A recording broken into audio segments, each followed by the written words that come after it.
नमस्कार दोस्तों, मैं बहुत बहुत स्वागत करता हूं आपके अपने YouTube चैनल स्टूडेंट पढ़ना वाले 2.0 में। हाँ तो दोस्तों, आज इस वीडियो में मैं अपनी बीपीएससी तियरी 3 की जो डॉक्यूमेंट्स वेरिफिकेशन हुआ है, इसकी संपूर्ण जानकारी आपके साथ साझा करूंगा। हम इस वीडियो में ये जानेंगे कि बीपीएससी तियरी 3 की जो डॉक्यूमेंट्स वेरिफिकेशन हो रहे हैं उसमें कौन कौन से डॉक्यूमेंट्स लग रहे हैं, उसकी प्रक्रिया क्या है, ये सारी चीजें हम इस वीडियो में जानेंगे। चलिए दोस्तों, अब इस प्रक्रिया को समझते हैं। शुरू में ये प्रक्रिया कैसे होती है। डॉक्यूमेंट वेरिफिकेशन के लिए सबसे पहले दोस्तों, जैसे बीपीएससी टीआरसी की रिजल्ट आया था, कुछ समय बाद डिस्ट्रिक्ट अलॉट हुआ। फिर इसके बाद हम लोग को मैसेज के माध्यम से ये पता चला कि हमारी जो डॉक्यूमेंट वेरिफिकेशन है, डीवी जो है वो किस स्लॉट में किस तारीख को है। तो दोस्तों, मेरा जो सिलेक्शन हुआ है वो टीजीटी मैथ में हुआ है। और मेरा जो डीवी हुआ था वो 31 जनवरी को था और तीसरा स्लॉट दिया गया था हमको। ठीक है, जो डिस्ट्रिक्ट अलॉट हुआ है वो मधुबनी है। डीवी कराने के लिए दोस्तों, जैसे मैं मधुबनी गया तो मधुबनी स्टेशन से मैं सबसे पहले डीआरसीसी गया, मधुबनी डीआरसीसी। वहां पे जाने के बाद दोस्तों, वहां के नोटिस बोर्ड पे जिस दिन हमारी डीबी होनी थी, वहां के नोटिस बोर्ड में हम सबका रोल नंबर और काउंटर नंबर भी लिखा रहता है। वो हम लोग जैसे ही अपने टाइम स्लॉट में गए तो वहां पे जाने के बाद दोस्तों, अपने टाइम ही स्लॉट में जाके सबसे पहले अटेंडेंस करवाते हैं। अटेंडेंस के बाद बायोमेट्रिक होते हैं। बायोमेट्रिक के बाद हम लोग को जो काउंटर अलॉट किया जाता है कि आपके इस काउंटर पे डीवी होने हैं, उस काउंटर पर हम लोग को जाना होता है। तो सबसे पहले वहाँ पे अटेंडेंस कराएंगे। अटेंडेंस के लिए हम लोग एडमिट कार्ड को लेके जाया जाता है। अटेंडेंस के लिए अटेंडेंस वाला ही हम लोग को बता दिया कि आपको काउंटर नंबर 5 पे जाना है। तो फिर मैं वहां से अटेंडेंस कराने के बाद तुरंत में बायोमेट्रिक कराने के लिए गया। बायोमेट्रिक में दोस्तों आधार कार्ड लगता है, वहाँ पे आधार कार्ड दिखाना होता है।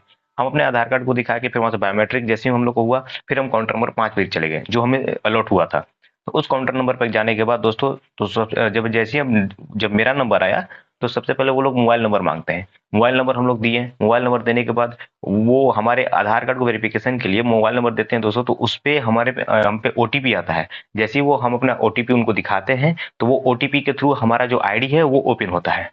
इस बात का ध्यान रहे दोस्तों, अगर आप लोग कभी भी डीबी कराने जाएं तो आप उस मोबाइल नंबर को अपने साथ लेके जाइएगा जो आपके आधार कार्ड से लिंक हो, जिस पे आपके सारे मैसेज आते हैं। ठीक है, हम लोग गए वहां पे, वो ओटीपी आया, फिर वो लॉगिन हुआ। लॉगिन होने के बाद फिर सबसे पहले उन्होंने हमसे वाटरमार्क वाले डॉक्यूमेंट्स मांगे।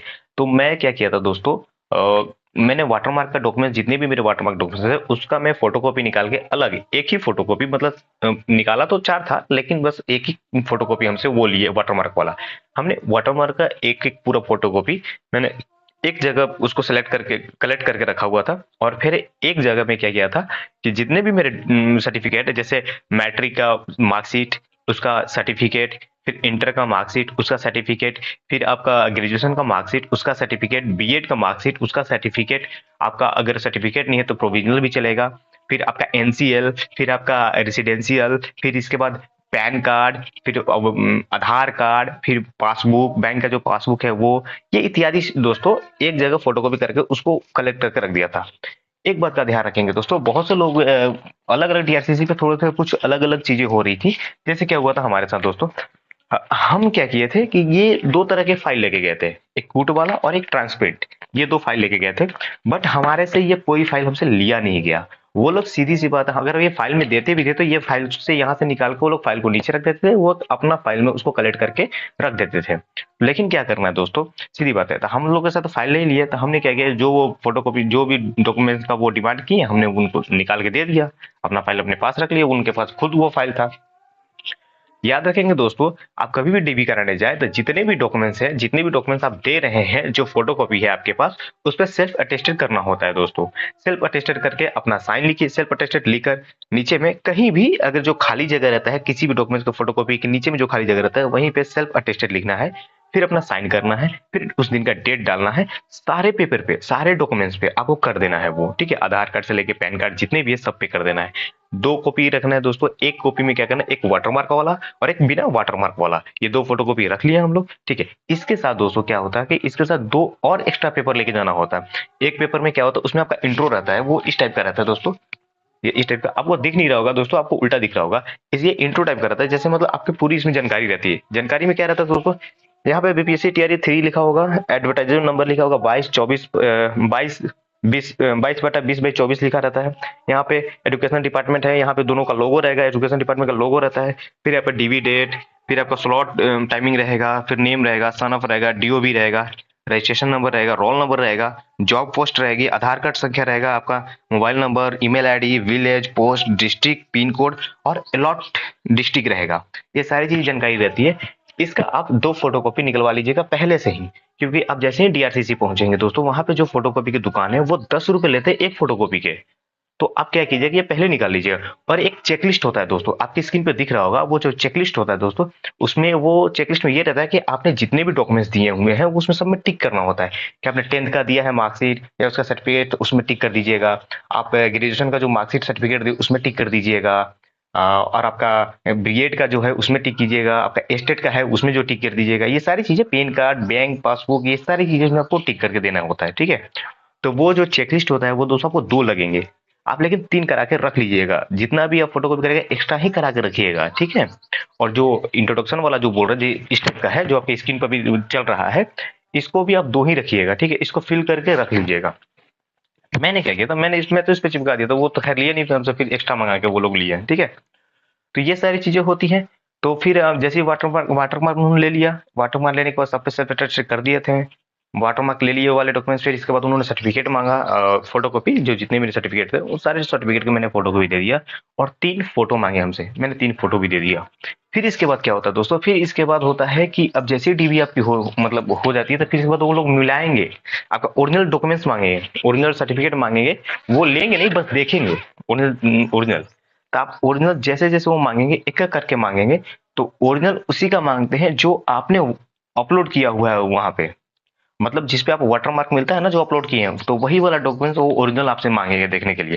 तो वो सारा आप दे दीजिएगा। देने के बाद आपके क्या होगा, जैसे आपका काउंसलिंग कंप्लीट होता है दोस्तों, तो आपको काउंसलिंग कंप्लीट होता है तो फिर वो आपको एक आपका काउंसलिंग लेटर आपको मिलता है, ठीक है। काउंसलिंग लेटर मिलेगा जो इस प्रकार से होगा, इस पर आपको दिख नहीं रहा होगा अच्छे से, एक काउंसलिंग लेटर मिलता है दोस्तों, ठीक है। काउंसलिंग लेटर मिलेगा तो उसमें क्या होगा, वो एक डायरी देंगे, डायरी रजिस्टर देंगे, रजिस्टर में आपसे साइन करवाएंगे, वहां पे साइन करवाएंगे, आपका काउंसलिंग लेटर पर भी साइन करवाएंगे।